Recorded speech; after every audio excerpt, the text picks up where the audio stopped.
Good morning, Houston. Welcome to our special coverage as severe storms continue to move through the Houston area. Right now, more than 41,000 customers are without power. And here's a look at the FlightAware misery map. Right now, there are 48 delays at Hobby Airport. Also, 35 flights are canceled there. And at Bush Airport, 117 flights are delayed with 10 cancellations. All right, time now to check back in with meteorologist Chris Ramirez. Where is the storm right now, Chris? Yes, we're still seeing that heavy rainfall sweeping through southeast Texas. But the good news is that the National Weather Service did drop some counties from that severe thunderstorm watch, but they're still keeping Harris, Galveston, and Brazoria counties under that watch until 11 o'clock this morning. We are still seeing some heavy rain and severe storms, and especially moving through along our coastal areas. One is the severe thunderstorm warning that's in effect for Galveston counties. We can see 70-mile-an-hour winds as well as a quarter-inch hail with this storm as we go through the next 20 to 30 minutes. As we look at those the hail for the past 2 to 3 hours, we saw most of the larger hail reports just south of League City, up to $half size hail with these storms, and they are moving a little bit on the way towards Galveston. So we're seeing those very strong winds up to 73 miles an hour, 66 miles an hour right now around Hitchcock. Is Texas City dealing with those heavy wind gusts at the current moment. So Galveston right now, you're about to get those very strong winds within the next possibly 20 to 30 minutes.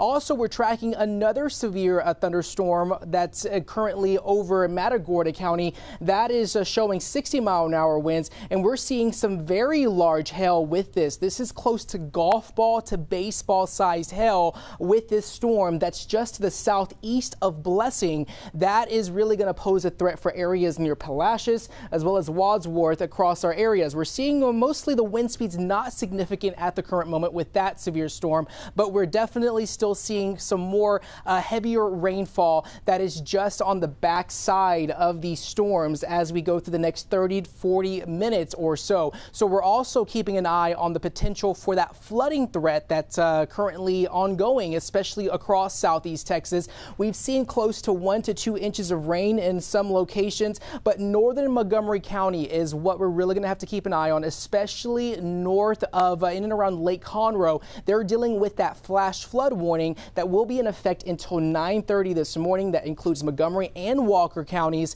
Also, that flood warning in effect for the Trinity River near I-10, as well as that aerial flood advisory for the Houston area as our grounds are very saturated. So as we go throughout the next several hours, we are expecting those storms to continue. We very well could see lingering showers and storms at least until the 9 o'clock, 10 o'clock hour, Jen. We just got to get through this morning. I tell you, we have 2 high water spots that have been reported. East Beltway over at the bridge right near that area, and then also streets leading into IAH terminals C, D, and E. We are getting reports between ponding and some high water that could delay your travels up to Bush Airport. Let's head to the southeast side. You can see rain coming down from South Houston and the Beltway all the way out to Galveston County. We're also monitoring things out on the east around Mont Bellevue all the way up through Liberty and Dayton Lakes. Over on the southwest, this is in the Rosenberg area. Hazmat issue 59 northbound at FM 2218 has a slow going back to the Rosenberg area and peak. And you can see we have other crashes working. These are both in the northbound or outbound direction. East Tex Freeway at 610,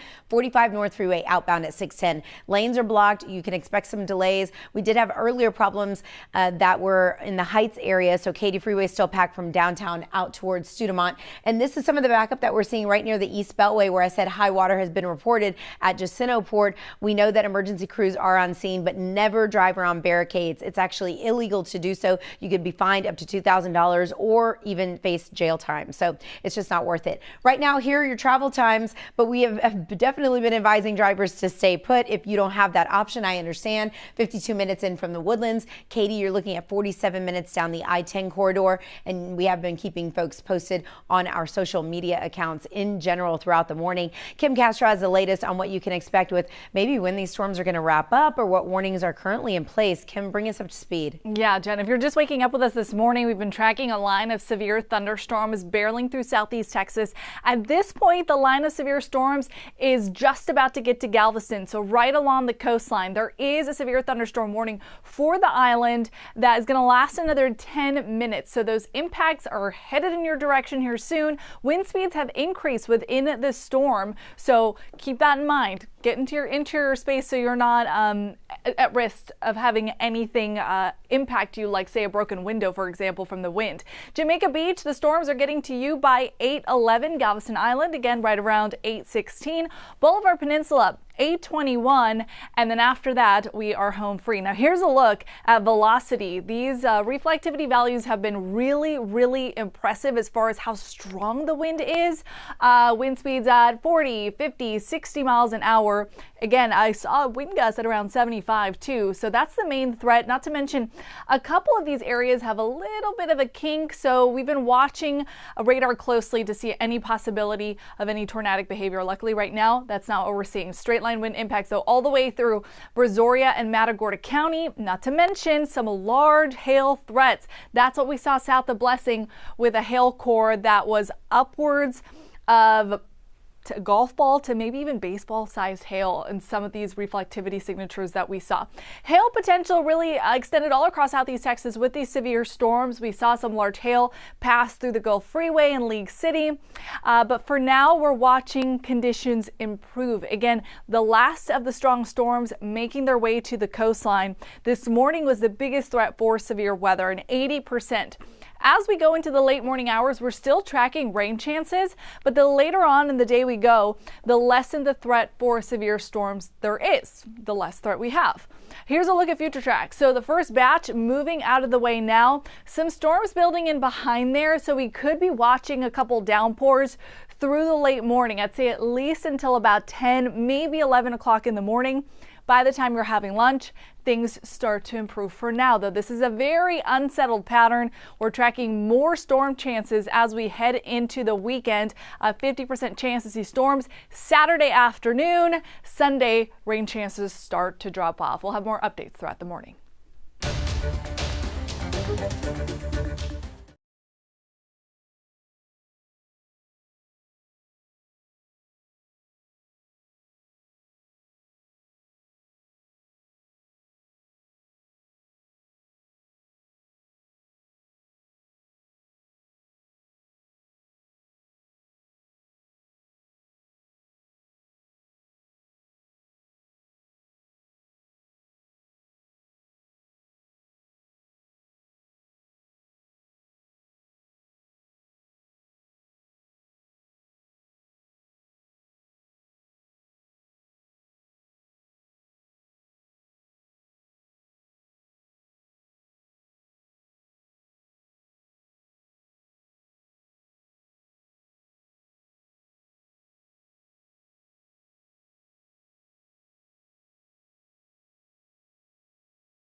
Good morning and welcome to our special coverage as severe storms move through the Houston area. Right now, more than 30,000 customers are without power.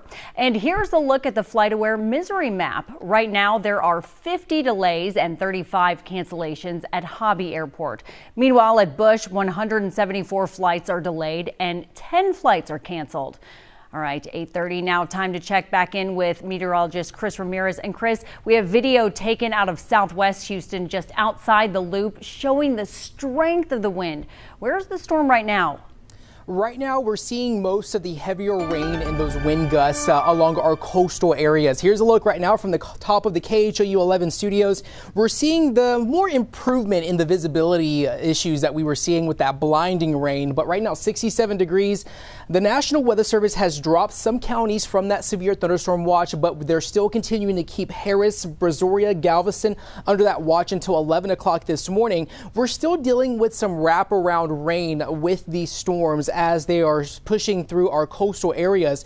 The severe thunderstorm warning still in effect for Galveston and Brazoria counties. We're definitely seeing some radar indicated 60-mile-an-hour wind gusts as well as some possible hail with these storms, and also another severe thunderstorm warning in effect for Chambers and Liberty County. That's to the east of Houston, as we're seeing close to 60-mile-an-hour winds and that heavy blinding rain, especially with that dangerous lightning that is still in the picture across our area. So also just to the south of Bay City, it looks like the National Weather Service did allow that warning to expire. But as we look at these wind gusts that we're currently dealing with in and around Galveston, I'm going to go ahead and do some new measurements of our wind speeds at the moment. We're seeing close to 50 to 60 mile-an-hour winds across Galveston at the current moment, especially near the San Luis Pass and near Jamaica Beach. They're dealing with close to 57 mile-an-hour winds as these storms are now pushing offshore. So as we look at the big picture here,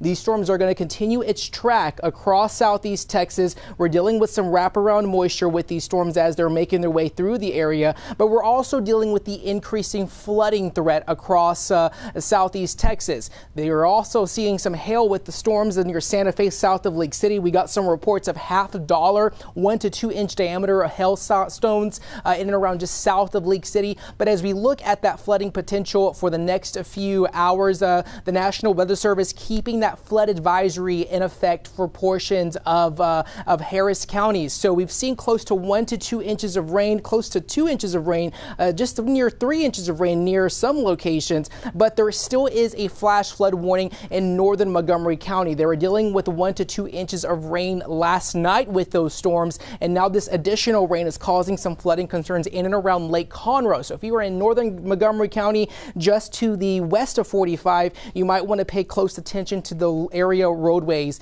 Aerial flood advisory also in effect for Harris County. As we go throughout the next several hours, we're going to have a little bit of a break as we get closer towards the 11 o'clock to 12 p.m. hours, but we very well could see more storms flare up later on today along our coast as that sea breeze frontal boundary moves in. Unfortunately, rain chances remaining in the picture through the weekend. Each and every day is going to have that rain potential, especially as we head into the weekend, but then finally clearing as we head into the start of next week. Jen? I mean, Chris, these storms have been ridiculous. I mean, it has been such heavy rain, and folks have tried to stay off the roads, but I've definitely seen a good amount of traffic. So let me bring you up to current speed on what exactly is going on. Concern here in Galveston County and throughout Tiki Island up through the Texas City area. This is a dangerous rain to be traveling through. Even the red that you see is very heavy on the rain side, so it's easy to hydroplane, and you need to be on guard for other drivers looking at their phones or not knowing what exit they have to take. So dangerous up the Gulf Freeway, also Highway 3, parts of Bay Cliff, parts of Bay City, Baytown, Mont Belvieu, Wallaceville, Anahuac. Pay attention to the deep maroon. That is rain that you should try to stay away from driving through. Rosenberg, we still have backup with a hazmat situation, 59 northbound, right near FM 2218. That's going to send traffic heavy back to 36. 90 is open and flowing better than 5969. This is 69 East Tex, northbound direction at the North Loop. This crash has been working for almost an hour. Left lanes are blocked. We're heavy into the downtown area. If you plan on making your way up toward Bush Airport, I would recommend the Hardy Toll Road as opposed to 59. 69. You will notice a long line of traffic and delays right here at Cavalcade. Some of the delays you'll be facing outbound that will add to the drive time if you're trying to make your way toward Bush. North Loop also running with major delays in both directions past 45 from Ella, basically all the way over to the Hardy. So either direction, it's just slippery commute. If you can stay put, I'd recommend doing so. Baytown East, your drive time is 30 minutes inbound. My colleague is on the I-10 corridor here on the east side of town. I want to take it out to Devon Roming. I-10, how's that looking for you right now, Devon? Hey Jen, things are looking pretty good right now. We just got off of 610 onto I-10 East heading towards Baytown, and I'll flip the camera around just so that you can see what we're seeing. Traffic is moving pretty steadily. We were traveling from Spring, and from Spring to where we are now, there has been a steady consistent flow of rain, and the traffic is consistently moving as well. The nice thing is that we aren't seeing that blinding rain anymore that we were experiencing about an hour ago when we were traveling on 45 around the Spring area, and we also haven't really seen too much flooding as well. I know that recent days we've seen some flooding on some of even our overpasses in the area, but we haven't seen any of that as we've been driving around this morning. And hopefully as things continue to clear up, hopefully traffic continues to move steadily and people get to their destination safely with no issues. But we're going to stay out here on the roads monitoring the situation for folks that may need to get out here for whatever reason in the next few hours, keeping you up to date and up to speed on what's happening here as we head east towards Baytown. For now, we will send it back to meteorologist Kim Castro in the studio. Yeah, take it nice and slow, be safe, extra distance between you and the car in front of you. Here's a live look at satellite radar right now. An update on the lightning strike count over the last 10 minutes, still holding strong. So this line has a lot of intensity as it's making its final push towards the coastline. The active severe thunderstorm warnings that we're keeping an eye on along the East Freeway towards Winnie, that one lasts until 9 o'clock. Radar indicated heavy rain, strong wind, gusts at 60 miles an hour, and the possibility of some smaller hail. And then still tracking that severe thunderstorm warning for Galveston that's going to expire in the next 7 to 8 minutes. We're working our way down. A special weather statement for Matagorda, Brazoria. That just means that now the wind has died down a little bit, so they're non-severe thunderstorm criteria. Wind is at around 40 miles an hour, and this is the wide look at reflectivity. The wind, you can notice that the heaviest stuff has pushed offshore for Matagorda, Brazoria, although Galveston is still seeing some stronger wind. Hail tracks of the last 2 hours were significant, especially along the Gulf Freeway near League City and near Blessing too. Hail core there got to be pretty large. Hail now, though, has really tapered. Here's a look at the wind gust during the last few hours. We saw some very strong wind gusts. Palacios recording 72 miles an hour. Area-wide 50, 60 mile an hour wind gusts recorded too. The severe weather threat, the majority of it is going to wrap up this early morning. So through 9 o'clock, severe storms, 80% chance. We're still keeping a close eye on any of the last severe weather components that we'll see push through here. As we get into the noon hour and the later afternoon, there's still potential to see a couple of isolated storms, but that threat drops off. Here's a look at future track. So we'll see some wraparound moisture behind this line that's pushing offshore. That's a snapshot at 10 o'clock in the morning. As we get into your lunch hour, the threat for storms really goes down. You'll see some isolated pockets here and there. That's a snapshot at 2 o'clock. And then looking to see a more quiet Friday evening, tracking more rain still though. Here's a look at the rain right now. So for Harris County into Montgomery County, rainfall rate is still pretty steady, so anywhere between ½ an inch to ¼ of an inch in Magnolia for the northern portion of the Beltway, and this is going to update every 10 minutes or so. Now for Montgomery, Lake Conroe, additional rain is going to be a big problem. They're under a flash flood warning for the next hour. How much rain have they gotten already over the last couple hours, the overnight where we saw these storms develop? 2 inches of radar indicated rain already, and the additional rainfall rate that's stacking up right now is going to be a problem. League City to Galveston, so the Gulf Freeway has picked up anywhere between 4 to 5 inches. Chambers County, 3 to 4 inches, and then south of El Campo, 3 to 4 too. Here's a snapshot of the next 5 days. We're still tracking rain chances for your Saturday that could impact downtown Harris County. Sunday, I think the threat is a little bit more isolated for our far northeastern cities and counties, but still looking at rain. As we head into Monday, Tuesday, Wednesday, the rain chances drop off. Here's a 7-day forecast, and be sure to join us. We'll have more updates throughout the morning.